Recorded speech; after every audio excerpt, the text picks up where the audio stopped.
The era of AI is here. Today, you'll see what Google's AI is capable of, and we'll show you how you can use it for yourself. Bard's main advantage over ChatGPT is its direct integration with Google products. Plus, it's completely free. The first way to use AI with Google is a Google Workspace. As a reminder, Google Workspace is referring to Google Docs, Google Sheets, Google Drive, and Gmail. To activate the AI in your Google Workspace, you'll need to sign up for Google Workspace Labs, which is Google's AI program. To ensure that your account is officially set up, open a new Google Doc, and if you see this little pencil button pop up in your document, you're good to go. If you still need to sign up, you can use the link in the description. The easiest way to use the AI is with the Help Me Write feature. This works just like ChatGPT. Tell Bard what problem you're trying to solve and you'll get a response. But unlike ChatGPT, Bard has several editing options. Instead of having to copy your answers over from somewhere else, you can insert everything directly on the page. And Google's latest update gave Bard the ability to access your Google Drive so you can search through thousands of documents faster than ever. To do this, you'll need to enable Bard extensions. Once you've signed up for Google Workspace, click this extensions button and enable the ones you want. For this feature, you'll want to turn on the Google Workspace extension. And by the way, welcome to AI Marketing and Creator Tools, where we post new videos every week to help you stay updated on the AI tools that are actually helpful for work, marketing, and creating content. If you're new here, make sure to subscribe and hit the bell if you haven't yet. We use tons of documents for our YouTube channel, like scripts and keyword research, so being able to quickly navigate them all with Bard saves us a lot of time. You can ask Bard to search all your documents for a specific keyword. In this case, I'll look for all documents with the phrase AI tools. Bard pulls up all the documents, and then I can click right into them. Okay, moving on to Google Sheets. Spreadsheets can be overwhelming. Trust me, we've been there. So here's a quick little hack to make using them a little easier. Ask Bard for your answer in a data table format and then click the Export to Sheets button. This will create a new document that already has all your info. This is super handy if you're using Bard to do SEO research and want the keywords in a sheet. We cover prompts for SEO in this video, so make sure to check that out. With the new update that just came out in September, Bard also changed the way we use Gmail. For starters, you can ask it to summarize emails from specific senders. You probably shouldn't use it on emails from your grandma, but it does come in handy when you have a lot of them to get through.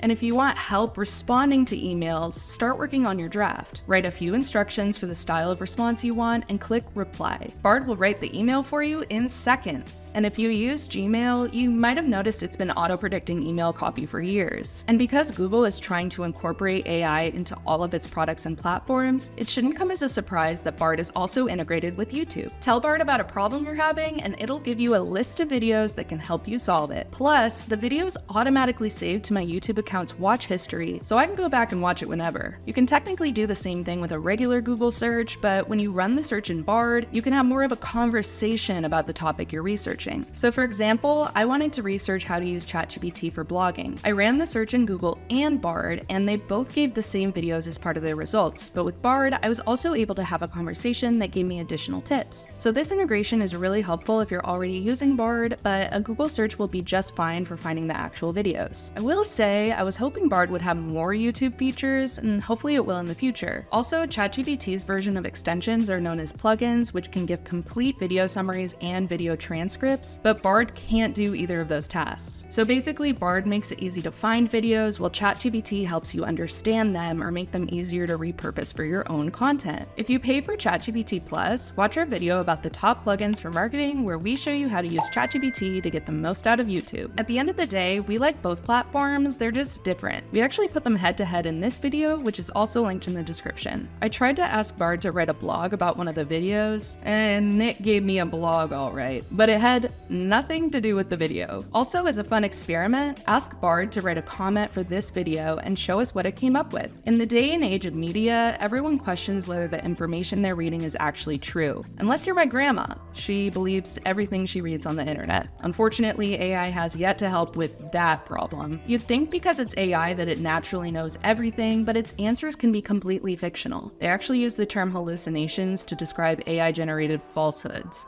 Man, people will do anything to avoid admitting they were wrong these days, won't they? But now there's a simple solution to fact-check your AI answers. Just click this G button at the bottom of your response, and Google will run its AI answers in Google Search. The text highlighted in green will show you where it got its info, while yellow text will show you the things that it can't verify. And now on to my final and also favorite way to use Bard. So sometimes my conversations with Bard are really informative, and I feel like the info it gives me would benefit some of my team members. Well, thankfully, Bard lets you share your answers just like you would share a link to a document. This means you can send a conversation without having to copy every word or take a screenshot. And whoever you share the link with now has access to the conversation and can pick up where you left off. This might not seem like a big deal at first, but this makes Bard way better for collaboration than most AI tools. Bard will continue to change the way we use Google, so expect the integrations to get pretty wild soon. And make sure to give this video a like and subscribe to the channel so you won't miss future AI tutorials just like this one. Thanks for watching!